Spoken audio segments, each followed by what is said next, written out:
venez de publier chez Éditions de l'Art Royal Le Sacré. Et Oui. ma première question, c'est, le sacré dépasse souvent le rationnel en religion, en philosophie, en ésotérisme, dans les domaines initiatiques. Est-ce le cas en franc-maçonnerie? Je dirais que le sacré, je ne sais pas, a un lien avec la raison, assurément, ou l'absence de raison. Mais le problème, c'est que le sacré, on n'arrive pas à le définir. Qu'est-ce que le sacré? Qui peut me donner une vraie définition du sacré? Dans le petit livre là que j'ai rédigé, la première partie, j'essaye de préciser les termes. C'est quand même assez intéressant de remarquer que dans notre langue en français, il y a sacré et saint. Dans d'autres langues, saint et sacré, bon, l'allemand, je prends le grec, c'est le même terme. Donc déjà, qu'est-ce exactement? Et puis même quand on parle de saint, est-ce que le saint, on le distingue suffisamment du sacré? On parle des saintes écritures, mais on dit dans nos loges que on parle du volume de la loi sacrée, aussi la Sainte Bible. Mais comment on passe de l'un à l'autre? Donc c'est assez difficile à préciser. Dans mon petit ouvrage, j'ai essayé de rechercher une définition, mais je ne l'ai pas réellement trouvée. Je trouve plutôt des idées ou une manière de l'approcher. Tant qu'on ne sait pas réellement ce qu'est le sacré, c'est difficile de dire si c'est raisonnable ou pas raisonnable. Voilà la première manière d'envisager les choses. Je pense, précisément personnellement, que ce qui marque le sacré, c'est le lien, je suis chrétien, je dis à Dieu, je pense que quelqu'un qui n'est pas chrétien, mais qui est croyant, à la fois, peut dire à la divinité, quelle qu'elle soit. Le rapport sacré, c'est ce Dieu que nous adorons, mais serait-ce le grand architecte de l'univers d'ailleurs. Nous l'imaginons, nous le comprenons, nous l'espérons pur. Et le sacré, donc, est cette manière de participer, je dirais, à la pureté de la déité. Bon, alors, on va me dire que je n'ai pas dit grand-chose. Peut-être quand même, je montre que le sacré est plus un sentiment, je dirais, qu'une réalité. En franc-maçonnerie, où se situe la rupture entre sacré et profane?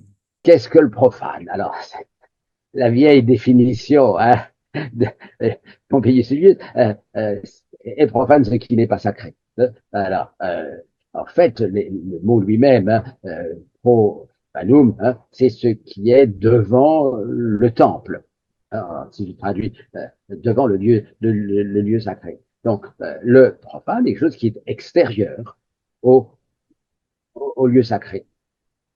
La sonnerie, je veux dire, c'est la même chose. Le profane est celui qui n'est pas encore dans le temple. Et à partir du moment où il y entre, il n'est plus profane. Et justement, dans notre recherche maçonnique, c'est aussi de voir, d'essayer de comprendre comment chacun d'entre nous, et mieux dit, comment tous ensemble, car la loge est une communion, j'allais dire, vous comprenez ce que je veux dire, et eh bien, on n'est pas, on n'est pas tout seul initié, je veux dire, le franc-maçon vit dans une communauté, travaille dans une communauté, pense dans une communauté, mais il est tout seul à penser aussi. C'est-à-dire qu'il y a, vous voyez, c'est toujours le lien entre le communiel et le individuel. Il faut arriver, et ça, dans nos loges, à partir du moment où on est rentré dans la loge, on a été admis dans la loge, on a été initié, eh bien, on est membre de cette société singulière qui fait que à travers un travail particulier avec des symboles et des signes et des mots et des gestes, eh bien, on va essayer de comprendre ce que nous sommes, ce que nous voulons. Qui suis-je? Que fais-je? Comme vous le dites dans votre ouvrage, chaque culture définit et exprime le sacré de façon différente. Donc ma question, c'est sur quelle culture, quelle au singulier ou quelle au pluriel, sur quelle culture s'appuie le sacré maçonnique? Le sacré maçonnique s'appuie essentiellement sur la tradition biblique, et je dirais même vétérotestamentaire. Le temple que chacun d'entre nous doit s'efforcer d'élever dans son cœur, c'est le temple, c'est l'image, a pour modèle le temple de Jérusalem et l'intuition, la volonté du roi Salomon. Cela. quels que soient nos grades, jusqu'à l'Arche royale, hein, on parle de ce temple de Jérusalem.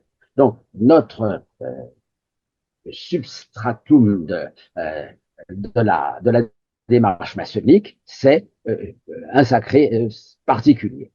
Alors, évidemment, la maçonnerie peut aller au-delà. Il y a des grades maçonniques qui ne sont plus directement reliés à la construction du temple. C'est clair. Mais le fondement même, hein, les premiers pas de la démarche sont là. Voilà.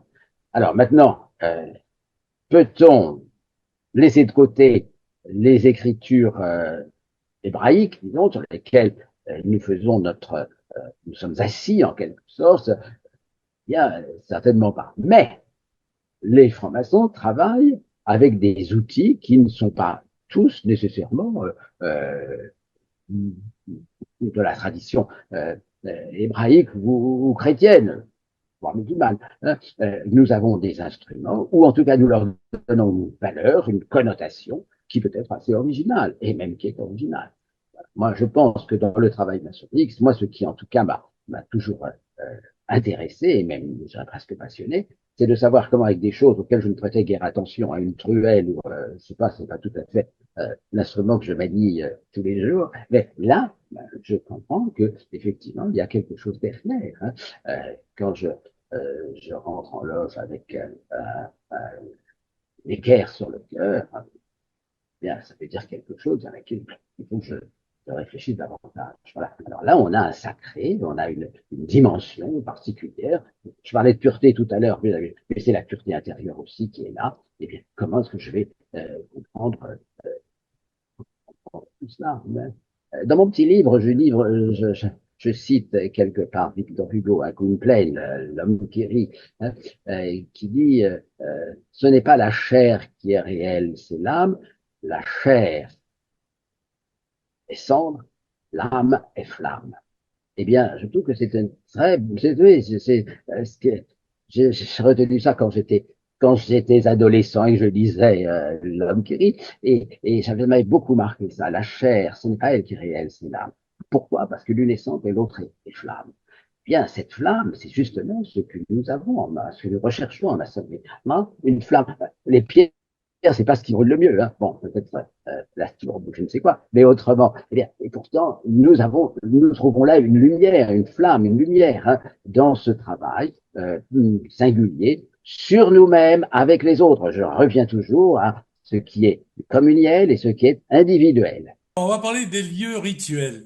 Parce que la semaine dernière, j'ai interviewé un frère de la rue Cadet qui a fait un bouquin sur le rite français et euh, il dit dans sa réponse, ah, mais on ne travaille pas dans le temple. Les maçons préparent les pierres à l'extérieur, dans un algeco d'ailleurs, dit-il. Hein, la question que je me pose, c'est si certains travaillent dans le temple et d'autres travaillent dans un algeco, y aurait-il des rites français diversifiés en France?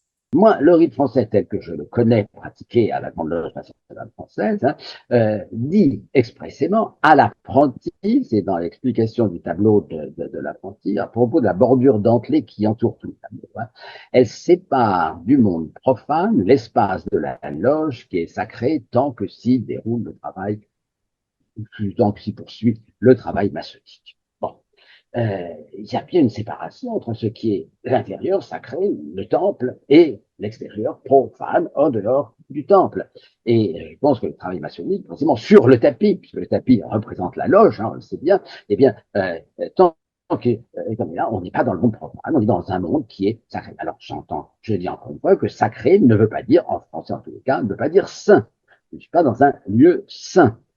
Je pourrais éventuellement dire que c'est un haut lieu parce que là, je travaille sur moi-même et je fais des rencontres, une rencontre surtout avec le grand architecte de l'univers. En tout cas, j'essaye de travailler à sa gloire. Alors, il faudrait qu'on s'entende sur ce que signifie travailler à la gloire du grand architecte de l'univers.